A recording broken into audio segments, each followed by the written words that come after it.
Welcome to journey through one of history's most fascinating and most brutal civilizations, ancient Egypt.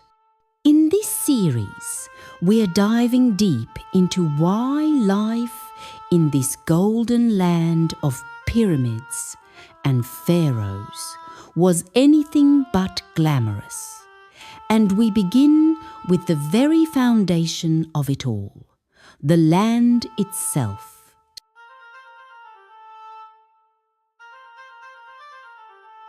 Before we meet the pharaohs, before we build the pyramids, and before we wrap anyone in linen for the afterlife, we must understand one thing. Ancient Egypt was not an easy place to live. It was a land of extremist scorching heat, unpredictable floods, and deadly wildlife.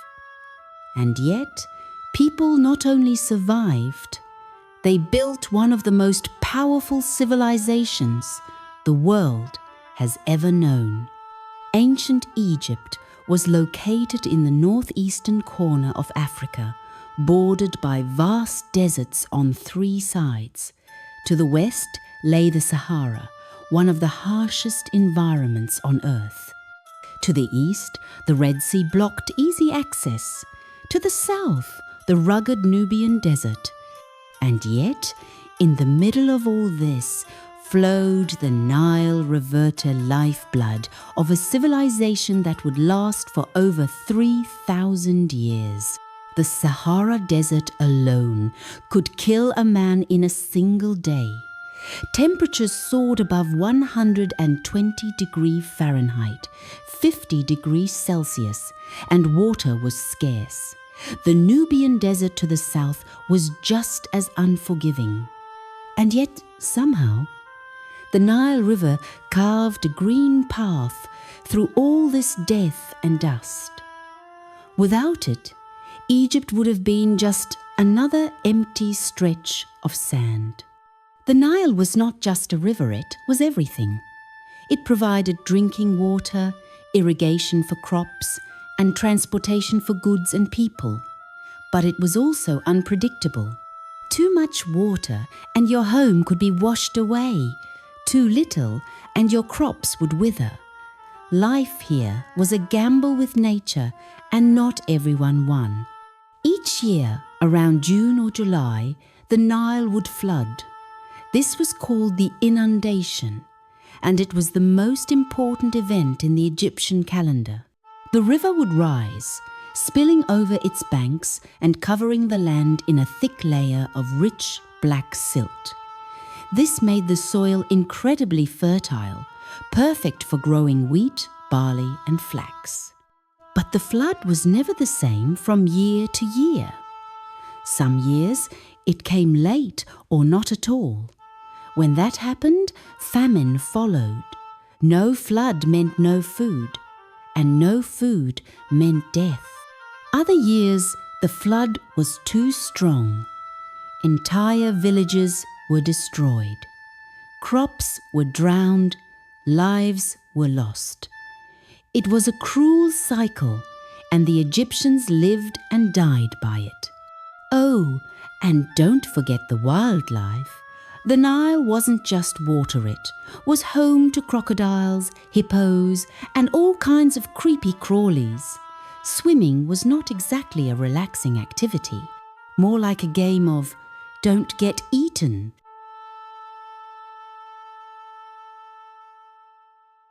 Now let's talk about the weather. Imagine living in a place where the temperature could soar above 120 degrees Fahrenheit, 50 degrees Celsius during summer. There were no fans, no air conditioners, no cold drinks, just endless sun and sand. And if that wasn't enough, sandstorms would sweep in without warning, burying everything in sight. These sandstorms were brutal.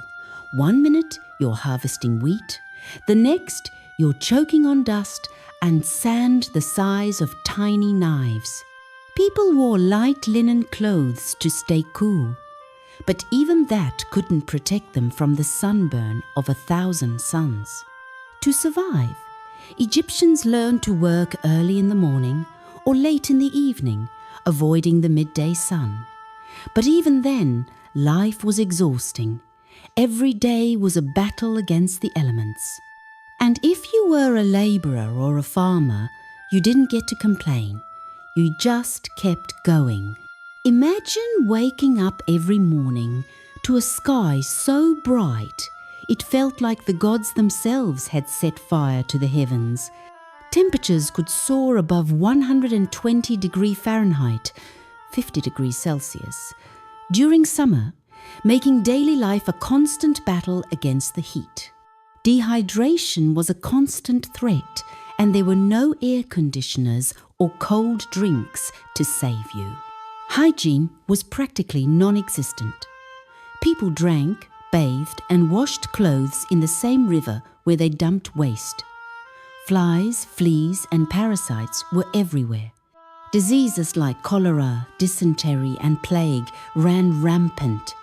Even minor cuts could become deadly infections. Medical knowledge was limited. Most Egyptians turned to priests and magic for healing. If you got sick, you might be treated with honey, moldy bread, or a chant to the gods. And if that didn't work, well, death was always waiting around the corner. Life expectancy was short, around 30 to 40 years old. But that's only if you survived childhood. Infant mortality was high, and many women died in childbirth. This was a world where death was a constant companion. Even if you made it to adulthood, your body was already worn down. Manual labor, poor nutrition, and constant exposure to the elements took their toll. By the time most Egyptians reached 40, they looked and felt much older. So there you have it, the brutal truth about the environment of ancient Egypt.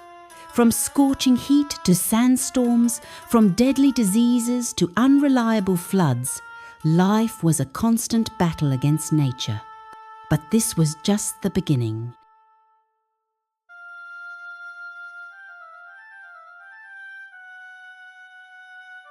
Ancient Egypt was a land of grand monuments, fertile fields, and bustling cities. But behind every pyramid, every temple, and every loaf of bread was one thing: labor. And not the 9-to-5 kind. We're talking about backbreaking, sun-scorched, blister-covered labor that lasted from sunrise to sunset and sometimes longer.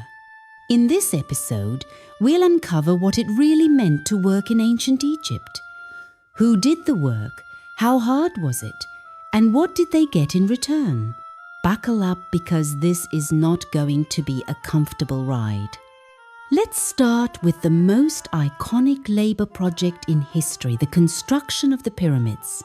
When you think of ancient Egypt, you think of the Great Pyramid of Giza. But behind that awe-inspiring monument was a workforce of tens of thousands, not slaves, but laborers. And their lives were anything but glamorous. These workers were mostly farmers who worked during the flood season when the fields were underwater.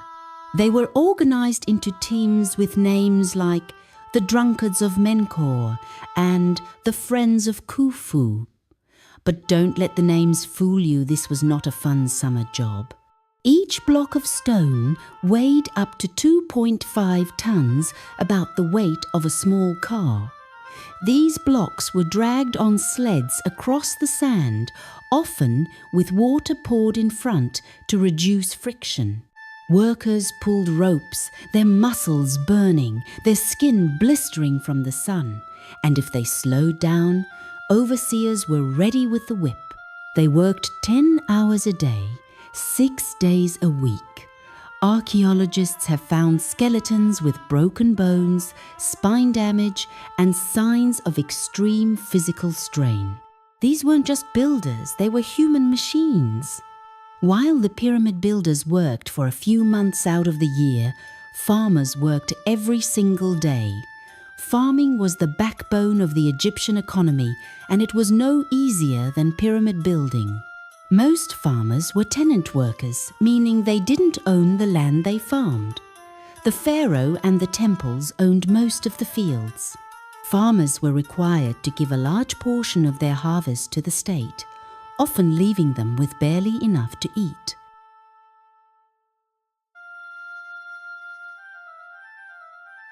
Their work was dictated by the Nile. When the flood came, they had to dig irrigation channels. When the flood receded, they planted. And when the harvest came, they reaped under the watchful eyes of scribes and tax collectors. And if the Nile didn't cooperate? Famine followed. Starvation was a real threat. And even when food was available, the diet was bland, mostly bread and beer, with occasional onions and fish. Beyond farming and pyramid building, there were countless other labor-intensive jobs. Miners dug deep into the desert for gold, copper, and turquoise. The air in the mines was thick with dust, and collapses were common. Craftsmen carved statues, painted tombs, and built furniture often in cramped, hot workshops. And bakers ground grain for hours, their lungs filled with flour dust, their hands burned by the heat of the ovens. Every job had its risks. Injuries were common, medical care was limited, and if you couldn't work, you starved. So what did all this labor earn you? Not much. Most workers were paid in food, beer, and clothing, not gold or silver. A laborer might receive 5-10 loaves of bread and a few jugs of beer per day. Scribes and priests were better off, living in relative comfort. But for the average Egyptian, wealth was a dream, not a reality. So there you have it, the brutal truth about labor in ancient Egypt. Whether you were dragging stones for the pyramids or ploughing the Nile's fields, life was exhausting, dangerous, and often short. Imagine a world without soap, toothbrushes, or even basic toilets. A world where people drank from the same river they used to wash clothes, bathe, and dump waste. A world where diseases spread like wildfire, and even the healthiest person could be dead by morning. This was ancient Egypt, a civilization built on the Nile, but also plagued by filth, infection, and early death. In this episode, we'll explore what life really meant for the average Egyptian and why simply surviving childhood was a miracle. Let's start with the basics, or rather, the lack of them. Ancient Egypt had no sewage systems, no running water, and no concept of germs. People lived in close quarters, often with animals, and waste was everywhere. The Nile River was both a blessing and a curse. It provided water for drinking, irrigation, and bathing, but also served as the town's toilet. People washed clothes, bathed, and drank from the same water where waste and parasites floated freely. And don't get me started on the flies. Swarms of them buzzed around food, waste, and open wounds. Parasites like lice, fleas, and worms were everywhere. Bathing was rare, and tooth decay was rampant. With poor sanitation and close living conditions, diseases ran rampant. Cholera, dysentery, malaria, typhoid, and plague were all common and often deadly.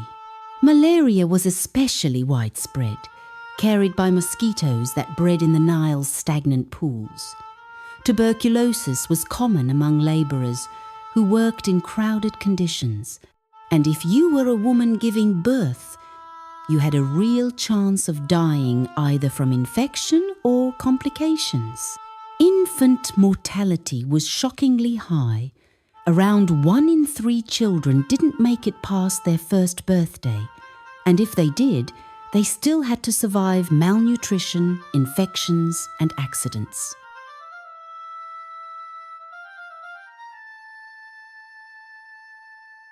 So, how did the Egyptians treat disease? Not with science, but with magic, herbs, and superstition. Most medicine was practiced by priests, not doctors. Illness was believed to be caused by angry gods or evil spirits, not bacteria or viruses. Treatment often involved chanting, incantations, and offerings to the gods.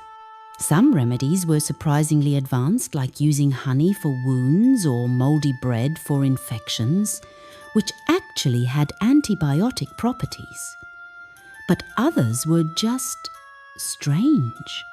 One recipe for a headache included mixing crocodile dung, honey, and sour milk. Another for a toothache involved placing a dead mouse on the affected tooth. No, I'm not making that up. If you were lucky, you might see a trained physician, but even they had limited knowledge. Surgery was crude and pain relief was minimal. Death was often the only cure. In ancient Egypt, death was not just inevitable, it was constant. Life expectancy was around 30 to 40 years, and many didn't even make it that far. Disease, accidents, and childbirth were everyday dangers. But even in death, there was no peace. The Egyptians believed in an afterlife, but it was not guaranteed. To enter the field of reeds, the soul had to pass a terrifying journey. The heart was weighed against the feather of Ma'at, and if it was too heavy with sin, you were devoured by the beast Ammit. To prepare for this journey, the body had to be preserved, hence mummification. But this was only available to the wealthy. The poor were buried in simple graves, often without even a coffin. So there you have it, the dirty truth about life, disease, and death in ancient Egypt. From poor hygiene to deadly infections, from primitive medicine to terrifying beliefs about the afterlife, life was short, painful, and uncertain. Imagine a world where a few people had everything: gold, food, power, while the vast majority had nothing. Where the rich feasted on roasted duck and honeyed bread, while the poor ate dry bread and onions. Where the powerful lived in grand palaces, while the rest lived in mud brick homes barely big enough to sleep in. This was ancient Egypt, a land of stunning pyramids and glittering tombs built on the backs of the poor.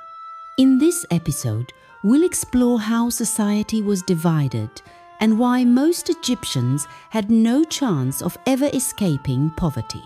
At the top of the pyramid literally was the pharaoh. He wasn't just a king, he was a god, the living embodiment of Horus, the sky god, the divine ruler of Egypt. And with that divine power came unimaginable wealth. The pharaoh lived in a massive palace filled with gold, fine linen, and exotic foods. He had hundreds of servants to cook, clean, and fan him in the heat. His tomb was built to last for eternity, while most people didn't even have a proper coffin. And if you were lucky enough to be born into the royal family, you had access to the best education, the best food, and the best medical care. You could expect to live into your 50s, while most Egyptians barely made it to 30. Just below the pharaoh were the nobles, priests, and scribes, the upper class of ancient Egypt. These were the people who ran the government, managed the temples, and kept the records of the kingdom. Nobles lived in large homes with courtyards and gardens. They wore fine linen and jewelry. They dined on meat, wine, and sweet fruits. Priests served the gods and had access to temple wealth. And scribes, the only people who could read and write, held immense power. These elite groups were the only ones who could afford education. If you were born into a poor family, you had no chance of becoming a scribe unless you were lucky enough to be adopted or sponsored.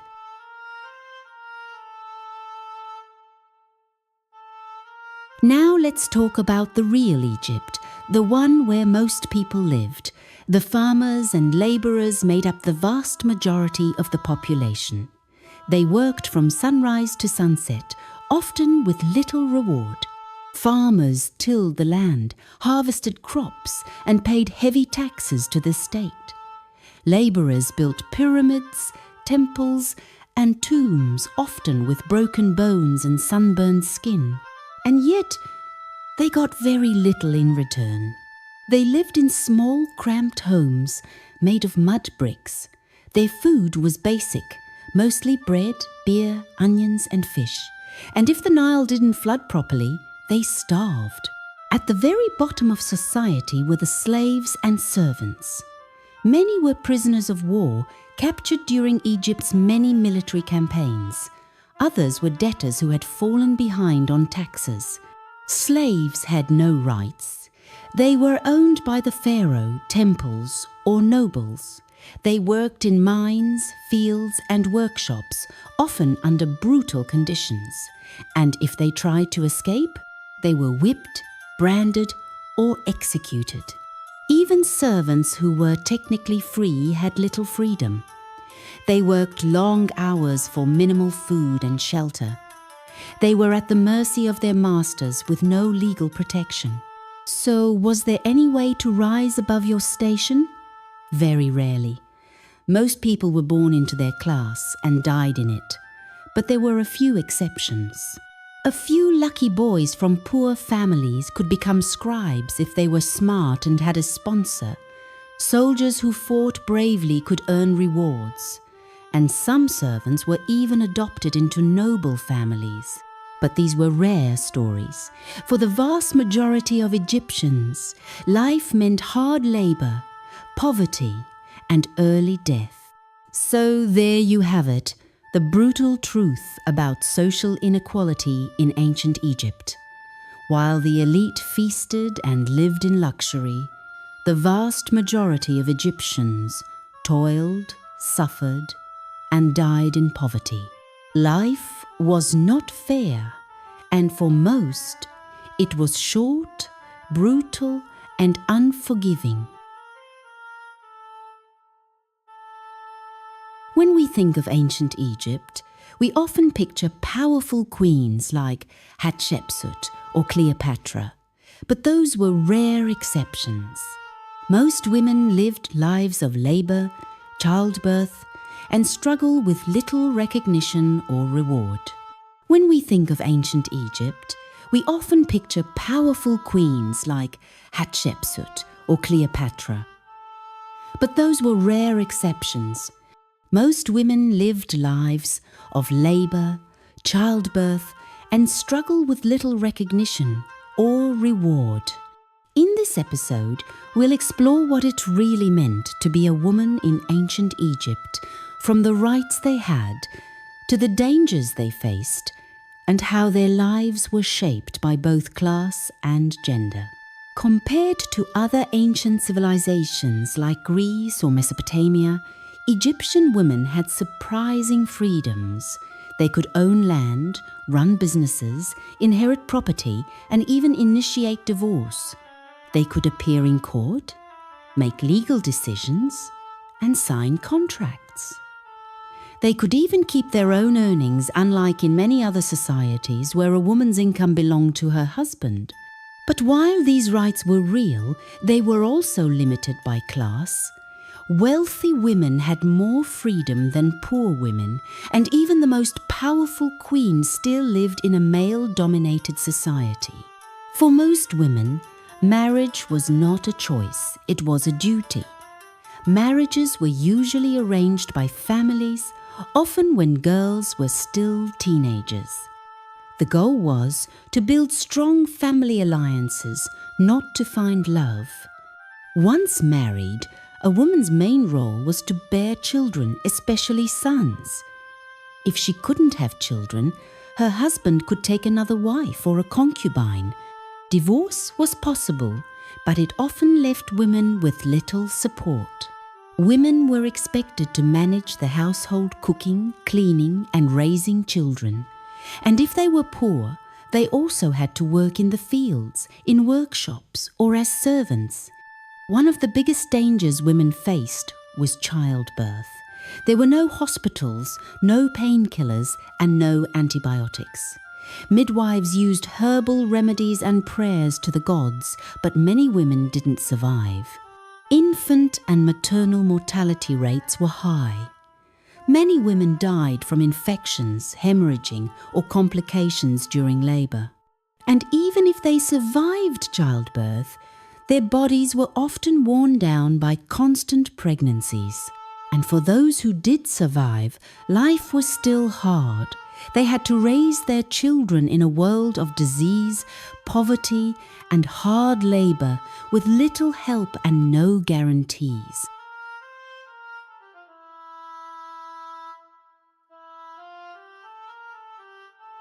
While men were often the primary labourers, women worked too, especially if they were poor.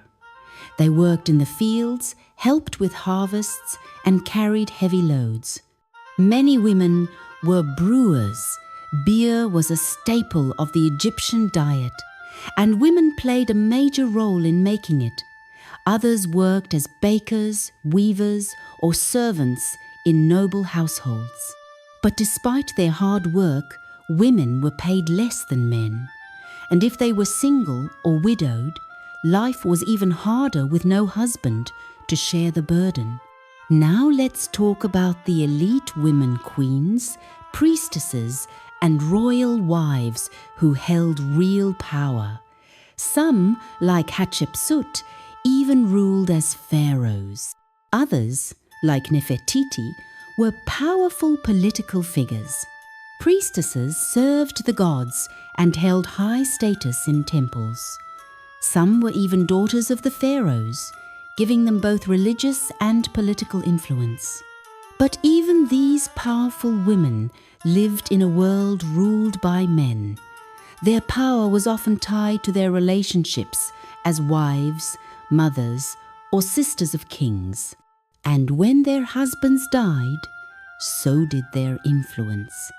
At the very bottom of society were female slaves and servants. Many were prisoners of war, captured during Egypt's many military campaigns. Others were born into slavery. They had no rights, no freedom, and no protection. They worked long hours for little food and no pay. And if they were lucky, they might be freed or given as a gift to another noble. For these women, life was not just hard, it was brutal. And yet, many still found ways to survive, to resist, and to pass on their strength to the next generation. So there you have it, the brutal truth about women in ancient Egypt. From queens to slaves, from power to peril, their lives were shaped by both opportunity and oppression. They had more rights than in many other ancient cultures, but that doesn't mean life was fair. In the next episode, we'll explore what it meant to be a child in ancient Egypt, from labor and education to survival and sacrifice. Thanks for watching. Like, subscribe, and join us next time for more brutal history.